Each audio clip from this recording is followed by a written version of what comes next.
Já há muitos anos, inúmeras pesquisas feitas mundo afora comprovaram que o colesterol elevado acima de determinados níveis está associado a um aumento significativo do risco de doenças cardiovasculares, como o infarto e o AVC, embora muitas outras pesquisas que foram surgindo mais recentemente também mostraram que existe uma associação entre o colesterol circulante no sangue e o risco de desenvolver câncer.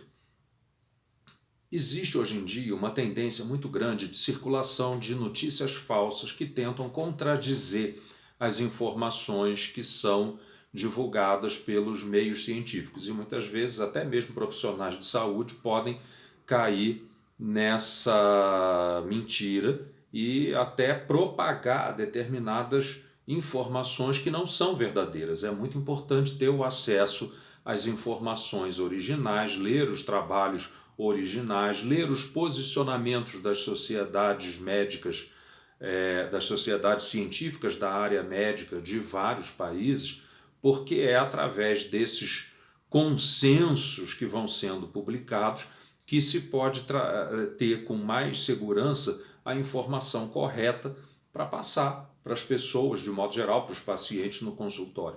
Então, voltando a essa questão do colesterol, é muito comum hoje em dia a gente ouvir no consultório os pacientes falarem que ingerem uma grande quantidade de ovos diariamente a partir do momento que se descobriu, teria sido descoberto o fato de que o consumo de ovos não faz mal para a saúde ou não aumenta os níveis de colesterol no sangue e que foi uma descoberta recente e que contradiz tudo aquilo que já foi dito antes, que estava errado, supostamente.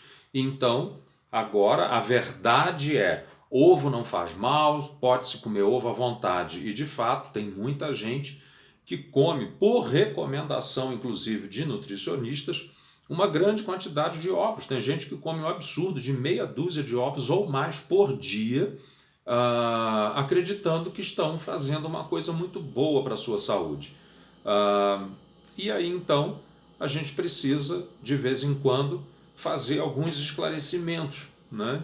Existe uma quantidade enorme de trabalhos científicos publicados ao longo de décadas que mostram que colesterol alto faz mal, e não é só para a questão dos eventos cardiovasculares mais graves, como infarto e AVC, mas também aumenta o risco de câncer. Depois eu vou explicar como que o colesterol elevado está relacionado com o aumento do risco de câncer, mas por hora é muito importante explicar para as pessoas que elas não devem acreditar nessas informações de que o ovo não faz mal, que descobriram que o ovo não faz mal recentemente, que por causa disso agora todo mundo pode comer bastante ovo, porque não vai trazer prejuízos à saúde. De fato, o ovo contém uma quantidade muito grande de nutrientes, tem proteína, tem vitaminas, tem minerais, tem uma série de substâncias que são importantes para a nossa saúde. Porém, o ovo contém uma quantidade significativa de colesterol. Um ovo grande tem, em média, 275 miligramas de colesterol. As sociedades científicas da área da medicina, de cardiologia e de aterosclerose, que é o processo de obstrução dos vasos sanguíneos, das artérias, desencadeado pelo colesterol elevado, mais especificamente o colesterol dito ruim, que é o LDL. Então, essas sociedades científicas da Europa recomendam que não se deve ingerir mais do que 200 miligramas de colesterol por dia, porque acima disso existe um aumento do risco de doença cardiovascular, mais especificamente de infarto e AVC. Ora, um ovo apenas tem 275 miligramas de colesterol. Isso significa que num dia em que uma pessoa coma um ovo apenas, ela já está ingerindo mais colesterol do que aquilo que ela poderia ingerir num dia. Ou seja, uma pessoa que ingere ovo, um único ovo, não deveria naquele dia ingerir nenhuma outra fonte de colesterol, porque um ovo já tem mais colesterol do que aquilo que ela deveria ter ingerido. Quais são as principais fontes de colesterol? O colesterol é uma substância que é produzida exclusivamente por animais. Plantas não produzem colesterol. Então, os alimentos que contêm colesterol são os alimentos de origem animal, e o colesterol é uma substância que é solúvel em gordura, ou seja, os alimentos de origem animal que contêm alguma gordura são os alimentos que têm colesterol. Então, se a pessoa ingere um ovo num dia, ela já vai ingerir em torno de 275 miligramas de colesterol. Se ela ainda for ingerir queijo, leite integral ou até mesmo leite semi-desnatado, não leite desnatado, laticínios em geral, queijo, iogurte que contenham gordura, carnes de qualquer tipo, não é só a carne bovina que tem colesterol. A carne dos outros animais também é carne, e os animais outros, como peixe, aves, também produzem colesterol, e o colesterol também existe na carne, no tecido desses animais. Então, a ingesta desse tipo de alimento no mesmo dia em que a pessoa ingeriu um ovo apenas já é suficiente para aumentar significativamente a quantidade de colesterol circulando no organismo. É lógico que quando esses estudos estão falando da relação entre hábitos alimentares e o risco de doenças, não basta a gente analisar um único dia, é preciso ter uma visão da média do consumo. É através dessa avaliação que se chega a esses dados. Não é porque a pessoa num dia na vida comeu 2 ou 3 ovos que ela vai infartar, é óbvio que não.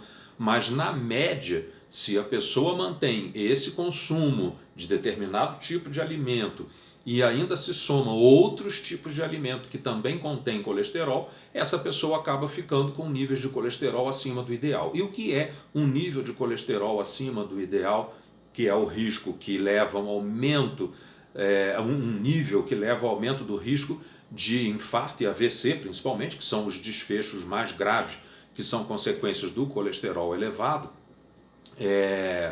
Então a gente sabe, através de vários estudos, que o nível do colesterol do tipo LDL, que é o chamado colesterol ruim, ele não deve ser superior a 100.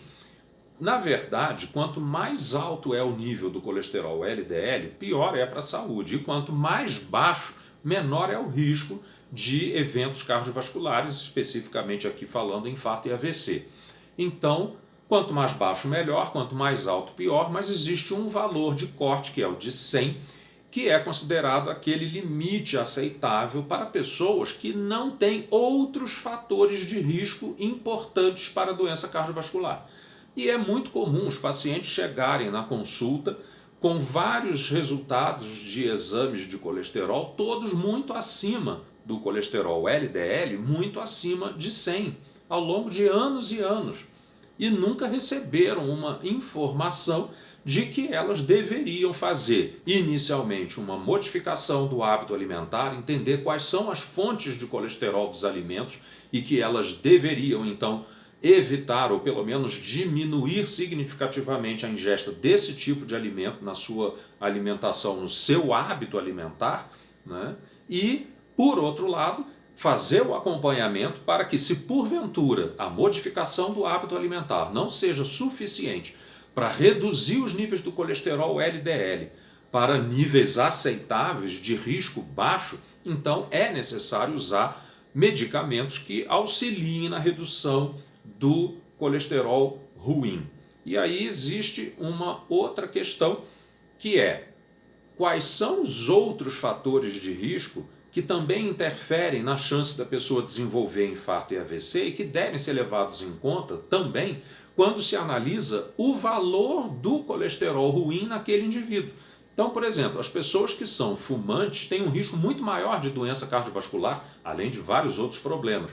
Isso significa que para essas pessoas o nível do colesterol LDL, que é o colesterol ruim e é um fator principal de risco de infarto e AVC, ele deve ficar mais baixo do que aquilo que é o limite aceitável para pessoas que não têm outros fatores de risco. Ou seja, o LDL de 100 não é aceitável para pessoas fumantes.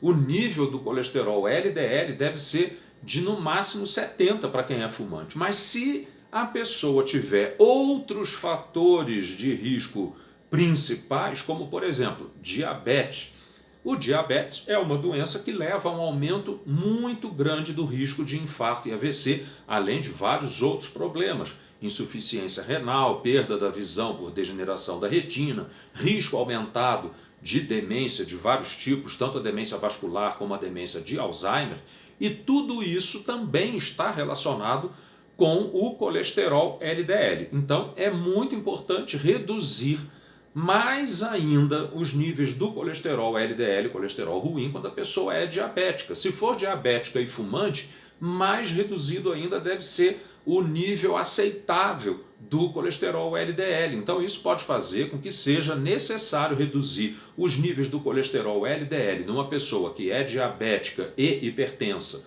com níveis de pressão de difícil controle, que a pessoa tem que usar vários medicamentos, o que é um fator de risco para doença cardiovascular também. Ou a pessoa é diabética e também é fumante. Então, nessas pessoas, o nível do colesterol LDL, o ideal é que fique abaixo de 50.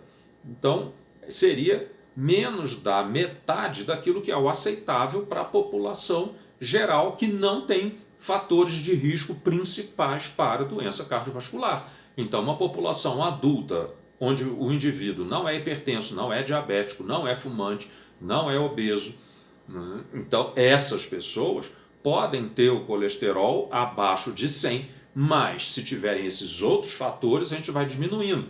Então, para algumas pessoas é necessário que fique abaixo de 70, para outras pessoas deve ficar até abaixo de 50.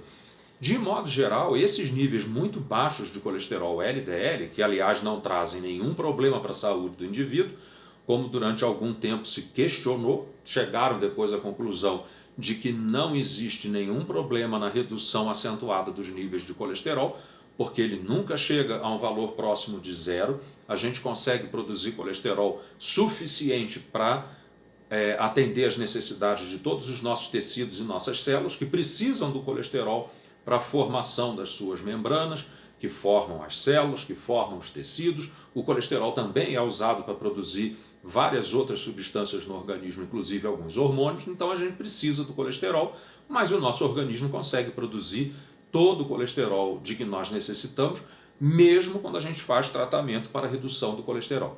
Então, e como que a gente faz esse tratamento? O primeiro ponto é a mudança do hábito alimentar.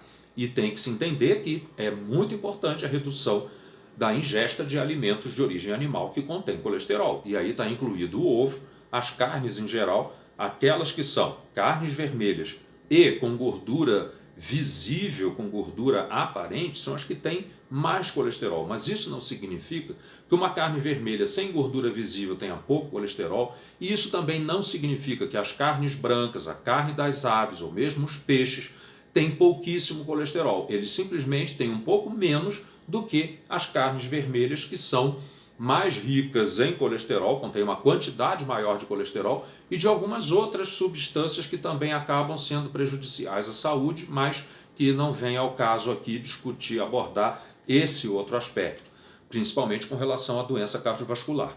Mas então, depois que se faz essa orientação com relação à mudança do hábito alimentar, se os níveis de colesterol LDL, colesterol ruim, não ficam dentro daquilo que é o desejável, a meta, em função do risco daquele indivíduo, aí então a gente começa o tratamento com medicamentos. Existem vários tipos de medicamento. Uma classe de medicamento que é a mais usada hoje em dia é a das estatinas, que são medicamentos que atuam no fígado, diminuindo a produção do colesterol no nosso organismo.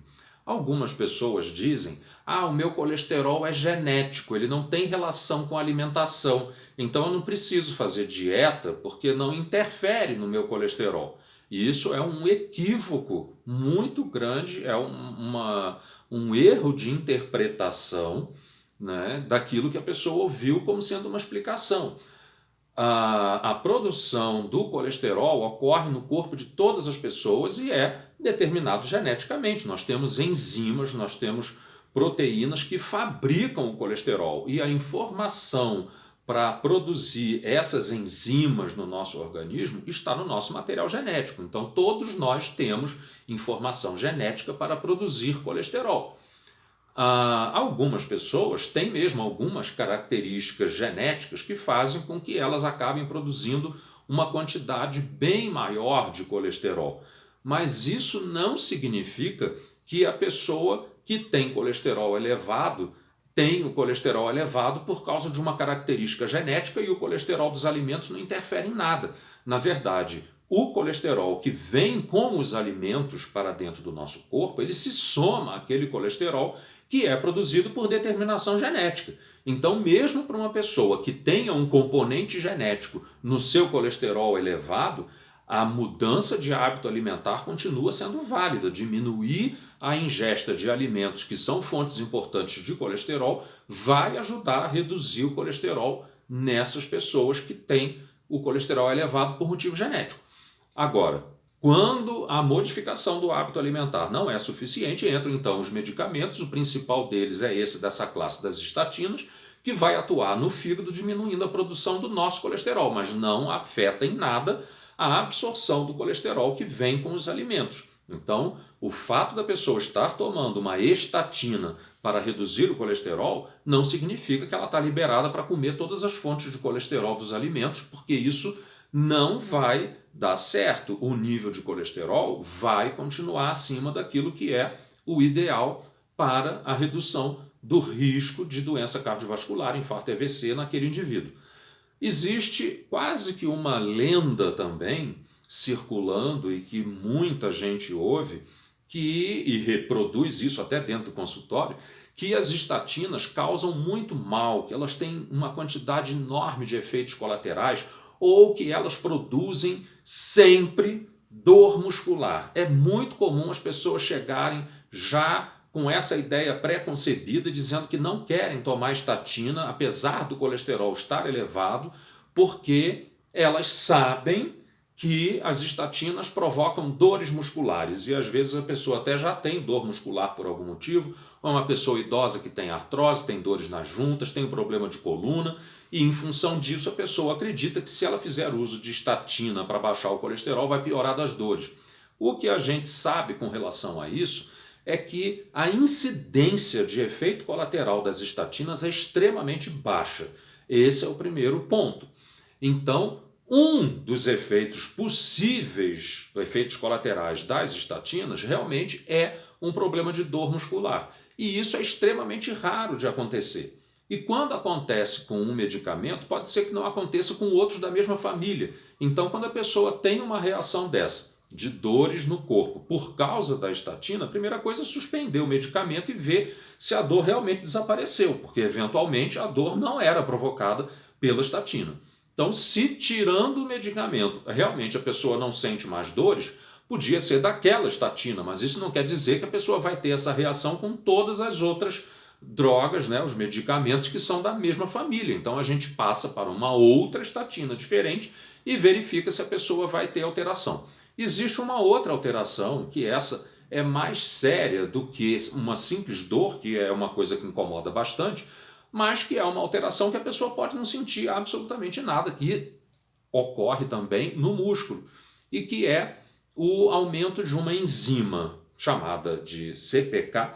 A CPK normalmente é uma enzima que existe dentro das fibras musculares, mas algumas poucas pessoas, um percentual pequeno de pessoas que faz uso dessas estatinas, pode ter uma alteração da permeabilidade das células musculares, fazendo com que uma quantidade maior do que o normal da CPK passe de dentro do músculo para a corrente sanguínea. Todo mundo tem um pouco de CPK no sangue, mas quando a pessoa tem essa reação com o uso das estatinas, aumenta muito os níveis de CPK no sangue. Essa enzima, quando está em grande quantidade no sangue, ela acaba chegando nos rins e provoca uma lesão nos rins. Isso é um problema que ocorre de uma maneira silenciosa, de modo geral, e ao longo de um tempo razoável. Não é um processo agudo, não é porque a pessoa tomou estatina durante uma semana e não sentiu nada, mas que estava com aumento de CPK, que ela vai ficar com uma lesão renal irreversível. Não é assim. Então existe um tempo que a gente pode fazer exames de laboratório, verificar se aquela pessoa que começou a fazer uso da estatina está tendo aumento de CPK, E não basta ser uma elevação acima daqueles valores de referência do laboratório, que é considerado valor normal, aceitável, tem que ser 3 vezes maior do que aquele limite de normalidade. Embora isso varie um pouco de laboratório para outro, é bom conversar com o médico assistente para esclarecer bem essa questão. Então, o fato é que não é uma elevaçãozinha discreta de CPK que vai ser contraindicação para se manter o uso da estatina. Então, não existe esse risco enorme, não há motivo para esse medo do uso das estatinas para tratamento do colesterol elevado, porque, na verdade, não existe uma incidência muito grande desses efeitos colaterais e é possível e se deve fazer o acompanhamento para fazer qualquer mudança que seja necessária no tratamento do colesterol elevado com as estatinas. Outros medicamentos também existem que são de classes diferentes, eles não são usados com a mesma frequência porque eles atuam através de determinados mecanismos que fazem com que a administração do medicamento às vezes não seja uma coisa muito cômoda. Existem alguns produtos que são como se fossem fibras que a pessoa tem que diluir na água e tem que tomar diariamente. Esse tipo de produto não é muito fácil de achar no mercado, acabou se tornando um medicamento considerado relativamente obsoleto, embora ele tenha outras vantagens para a saúde do indivíduo que as estatinas não têm. Esse é um outro capítulo muito interessante da farmacologia, do estudo dos medicamentos, né, das drogas que são usadas como medicamentos, que muitas vezes existem efeitos benéficos de determinados medicamentos e que vão muito além daquilo que é a indicação de bula do remédio. E as estatinas são uma classe de medicamentos que tem justamente uma quantidade enorme de possíveis benefícios para a saúde humana que vão muito além da redução do colesterol. E esses benefícios podem ser percebidos mesmo em pessoas onde não existe uma diminuição significativa do colesterol com o uso das estatinas ou em pessoas que não tinham originalmente o colesterol LDL, o colesterol ruim, muito elevado. Então, é possível ter benefícios vários do uso de estatinas com diminuição do risco de diversos outros problemas de saúde, além daquele que é o benefício mais imediato do uso das estatinas, que é a redução do colesterol ruim, o LDL, com diminuição do risco principalmente de infarto e AVC, mas a redução do colesterol LDL também está relacionado com diminuição do risco de demência, seja a demência vascular, que eu já abordei num outro vídeo, ou a demência de Alzheimer, que é a principal causa de demência na população humana, principalmente a partir dos 65 anos. A doença, que é a demência vascular, é a segunda maior causa de demência em humanos. Além de tudo isso, ainda existe uma coisa que é muito importante que está relacionada com os níveis elevados de colesterol, que é o aumento do risco de câncer. E para falar brevemente a respeito disso, vale a pena já alertar para as seguintes informações. De modo geral, como os alimentos que contêm colesterol são alimentos de origem animal, e mais especificamente as carnes, e entre as carnes, a mais importante, a carne vermelha, que tem mais colesterol, a carne vermelha, coincidentemente, também é de todos os tipos de carne a que contém mais ferro. Todos os alimentos de origem animal que contêm gordura têm bastante gordura saturada. Então a carne também tem, principalmente carne vermelha, além de ter mais colesterol do que qualquer outro tipo de carne, a carne vermelha também tem gordura saturada. E a gordura saturada estimula no nosso fígado a produção de mais colesterol. Então, além da carne vermelha já ter o seu próprio colesterol, ela tem gordura saturada que estimula o nosso organismo a fabricar mais. E tem também uma quantidade grande de ferro. Esse ferro é muito facilmente absorvido do organismo, diferentemente dos ferros de origem vegetal, dos feijões, das verduras de cor verde escuro, que são estruturas que contêm um ferro numa forma que a gente não absorve muito bem. O organismo tem uma certa dificuldade para absorver o ferro dos vegetais, mas absorve muito facilmente o ferro dos alimentos de origem animal. O excesso de ferro está relacionado com o aumento do risco de câncer, porque o ferro gera reações de oxidação em presença de oxigênio, e o oxigênio oxidando o ferro acaba gerando radicais livres em grande quantidade. Radicais livres são substâncias altamente reativas que têm a capacidade de atacar e causar danos em praticamente todos os tipos de molécula no nosso organismo, inclusive as moléculas do material genético DNA, provocando mutações, e por isso, então, o ferro elevado nos tecidos está relacionado com o aumento do risco de câncer.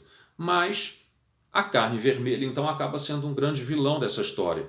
Porém, existem outras formas através das quais os alimentos de origem animal, e especificamente as carnes, podem levar ao aumento do risco de câncer.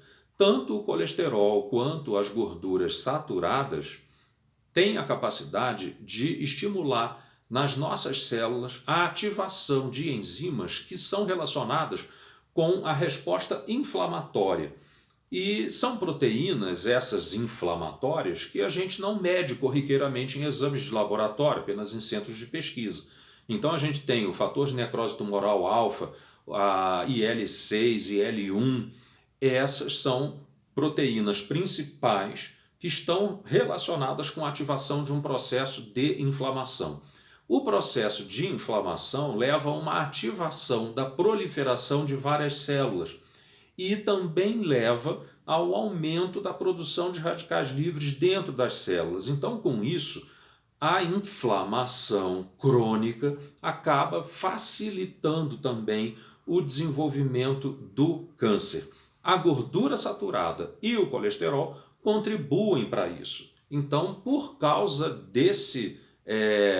dessa relação entre colesterol, gordura saturada nos alimentos de origem animal, principalmente nas carnes, e a quantidade maior de ferro, mais especificamente ainda nas carnes vermelhas, tudo isso está relacionado também com o aumento do risco de câncer. Nos países desenvolvidos, o câncer é a principal causa de morte, e em segundo lugar vem as doenças cardiovasculares.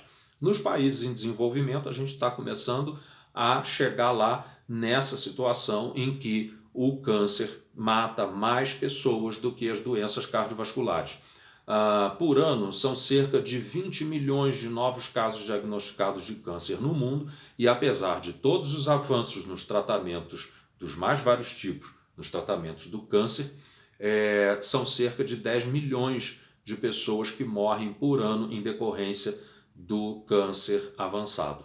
Então, para aqueles que tiveram interesse e paciência em acompanhar até aqui, eu espero que tenham aproveitado essa explanação a respeito da relação entre colesterol, alimentação, doença cardiovascular, risco de câncer, e que as pessoas fiquem mais atentas com relação a essas informações que circulam por aí, dando conta de que fizeram descobertas recentes mostrando que determinadas coisas não interferem em nada no risco de desenvolver problemas de saúde, porque aquilo que está consolidado não foi destruído por essas informações. Muito obrigado.